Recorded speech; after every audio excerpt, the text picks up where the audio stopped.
சோத்த வச்சுக்கிட்டு சிந்திட்டு சாப்பிடுறவங்களுக்கு நடுவுல மண்ணுக்காக போராடுற உன்னோட கஷ்டம் என்னன்னு எனக்கு தான் தெரியும்.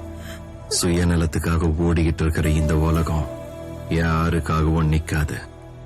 நாம தான் தடுத்து நிறுத்தணும். எவனை பார்த்தும் பயப்படாத.